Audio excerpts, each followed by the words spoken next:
मुहम्मद सल्लल्लाहु अलैहि वसल्लम। रसूल करीम सल्लल्लाहु अलैहि वसल्लम अल्लाह ताला की जानिब से तमाम जहानों के लिए रसूल और नबी बनाकर भेजे गए।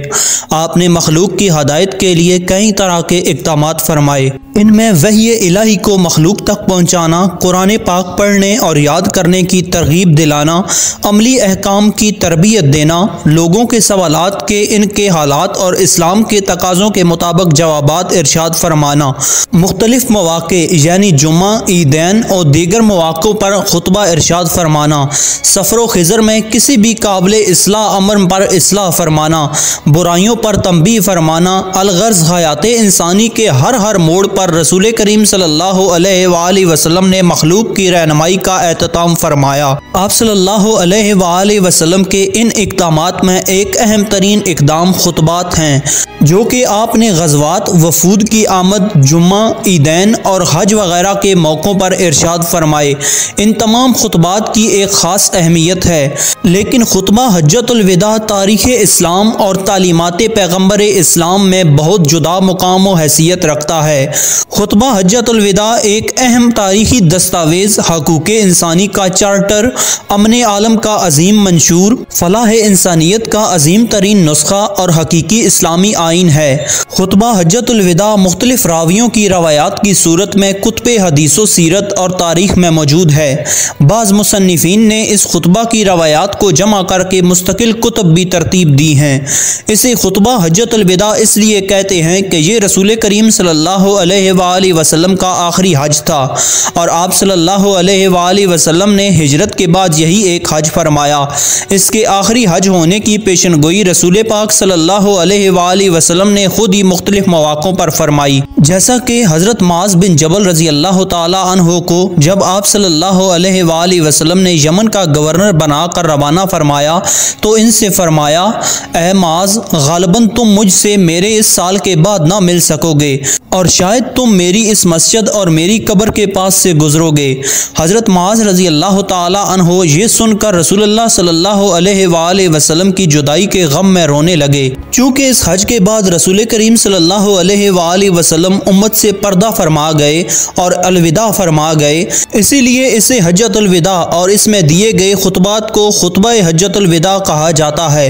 आइए खुतबा हज्जतुल विदा के चंद अहम निकात मुलाहिज़ा फरमाइए, क्योंकि आप सल्लल्लाहु अलैहि वसल्लम ने इरशाद फरमाया था कि मेरी इन बातों को दूसरे लोगों तक पहुँचाना जो लोग यहाँ पर नहीं हैं। हज़रत अबू अमामा रज़ी अल्लाह ताला अन्हु फरमाते हैं कि रसूल करीम सल्लल्लाहु अलैहि वसल्लम ने खुतबा हज्जतुल विदा के मौका पर इरशाद फरमाया, अपने रब से डरो और नमाज पंजगाना अदा करो, रमज़ान के रोज़े रखो, अपने अमवाल की ज़कात दो और अपने अहले अमर की अताअत करो तो अपने रब की जन्नत में दाखिल हो जाओगे। आप सल्लल्लाहु अलैहि वसल्लम की सारी बात का इशारा हुकूकुल्लाह की तरफ था।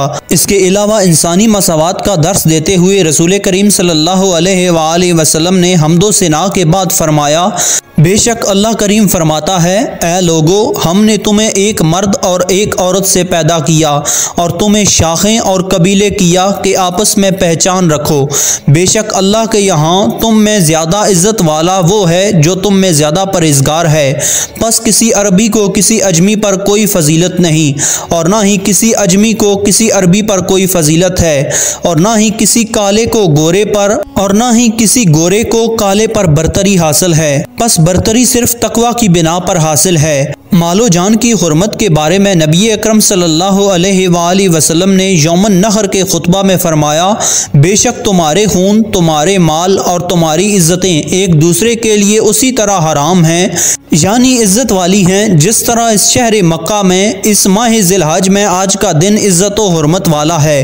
अनकरीब तुम अपने रब से मिलोगे तो वो तुमसे तुम्हारे आमाल के मुतल्लक सवाल फरमाएगा। इसके बाद मियाँ बीवी के हकूक़ के बारे में नबी अकरम सल्लल्लाहु अलैहि वसल्लम ने खुतबा हज्जतुल विदा के मौका पर इरशाद फरमाया, ऐ लोगो, आगाह रहो, बेशक तुम्हारी औरतों पर तुम्हारे कुछ हकूक़ हैं और तुम्हारी औरतों के भी तुम पर कुछ हकूक़ हैं। ऐ लोगो, तुम्हारा अपनी औरतों पर यह हक है कि वो अपनी इज्जत की हिफाजत करें और जो तुम्हें पसंद नहीं उसे घर में ना आने दें।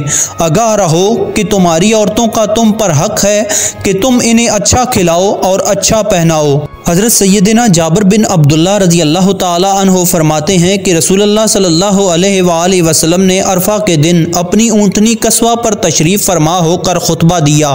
आपने फरमाया, ऐ लोगो, बेशक मैं तुम्हारे दरमियान वो छोड़े जा रहा हूँ कि तुम इसे थामे रखोगे तो कभी भी गुमराह ना होंगे। एक अल्लाह की किताब और दूसरा मेरे अहले बैत। आप सल्लल्लाहु अलैहि वसल्लम ने फरमाया, लोगों के माल और अमानतें उनको वापस कर दो, किसी को तंग ना करो, किसी का नुकसान ना करो, ताकि तुम भी महफूज रहो। ऐ लोगो, अल्लाह ने सूद को ख़त्म कर दिया, इसीलिए आज से सारा सूद ख़त्म कर दो, यानी माफ़ कर दो। औरतों के बारे में नरमी का रवैया कायम रखो, क्योंकि वो तुम्हारी शराकतदार, पार्टनर और बेलौस खिदमत गुजार रहती हैं। ऐ लोगो, कभी जना के करीब मत जाना। मेरी बात गौर से सुनो, सिर्फ अल्लाह की इबादत करो, 5 फ़र्ज नमाजें पूरी रखो, रमज़ान के रोज़े रखो और ज़कात अदा करते रहो। अगर इस्तात हो तो हज करो। याद रखना, मेरे बाद कोई नबी नहीं आने वाला, ना कोई नया दीन लाया जाएगा। मेरी बातें अच्छी तरह से समझ लो। यौमुन नहर के खुतबा के आखिर में रसूल करीम सल्लल्लाहु अलैहि वसल्लम ने इरशाद फरमाया, बस जो लोग हाजिर हैं वो उन लोगों तक मेरा ये पैगाम पहुंचा दें जो यहाँ पर हाजिर नहीं, क्योंकि बहुत मरतबा सुनने वाले से ज़्यादा महफूज करने वाला वो होता है जिस तक पैगाम पहुँचाया गया होता है। खुतबा यौमुन नहर में वाज़ व नसीहत के बाद आप सल्लल्लाहु अलैहि वसल्लम ने इरशाद फरमाया, बस मेरे बाद कुफार के अमल की तरफ ना लौट जाना कि कहीं ऐसा ना हो कि एक दूसरे को कत्ल करने लगो। हज़रत जाबिर बिन अब्दुल्लाह रज़ी अल्लाह ताला अन्हो से मरवी है कि आप सल्लल्लाहु अलैहि वसल्लम ने फरमाया, ऐ अल्लाह देख ले, मैंने तेरा पैगाम भरपूर तौर पर पहुंचा दिया है या नहीं। फिर लोगों से फरमाया, क्या मैंने अल्लाह का पैगाम तुम तक अच्छी तरह नहीं पहुंचा दिया? सुनो, क्या मैंने हक़ तबलीग अदा नहीं कर दिया? देखो, क्या मैंने तालीम व तलकीन दीन की इंतहा नहीं कर दी? तो सब हाज़रीन सामईन मजमा वाले बैक आवाज़ इकरारो एतराफ़ करने लगे, बेशक बेशक। तब रसूलुल्लाह सल्लल्लाहु अलैहि वसल्लम ने फरमाया, ए अल्लाह गवाह रहना, तेरे बंदे कैसा साफ इकरार कर रहे हैं। ए अल्लाह गवाह रहना, यहाँ मौजूद लोग क्या कह रहे हैं। ए अल्लाह गवाह रहना। फिर आप सल्लल्लाहु अलैहि वसल्लम ने फरमाया, और तुम लोगों से क़यामत में अल्लाह की तरफ से मेरे बारे में पूछा जाएगा कि तुम लोग क्या कहोगे। तो सब ने कहा, हम गवाही देते हैं कि बेशक आपने इमानत इलाही हम तक पहुँचा दी और हक़ रिसालत अदा कर दिया और उम्मत को नसीहत करने की इंतहा फरमा दी। बस रसूलुल्लाह सल्लल्लाहु अलैहि वसल्लम ने अपनी शहादत की उंगली को आसमान की तरफ उठाया और फिर इसे लोगों की तरफ झुकाया और फरमाया, ए अल्लाह गवाह रहना, ए अल्लाह गवाह रहना, ए अल्लाह गवाह रहना, मैंने तेरा पैगाम तेरे लोगों तक पहुँचा दिया। अल्लाह ताला हमें इन लोगों में शामिल करे जो इस पैगाम को सुने, पढ़ें और इस पर अमल करने वाले बने और इसको आगे फैलाने वाले बने।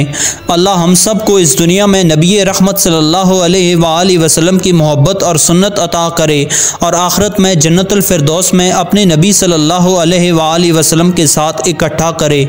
आमीन। नाजरीन, अगर आपको हमारी ये वीडियो पसंद आई हो तो वीडियो को लाइक और चैनल को सब्सक्राइब ज़रूर से कीजिए। मिलते हैं बहुत जल्द एक और वीडियो के साथ, तब तक के लिए अल्लाह हाफिज़।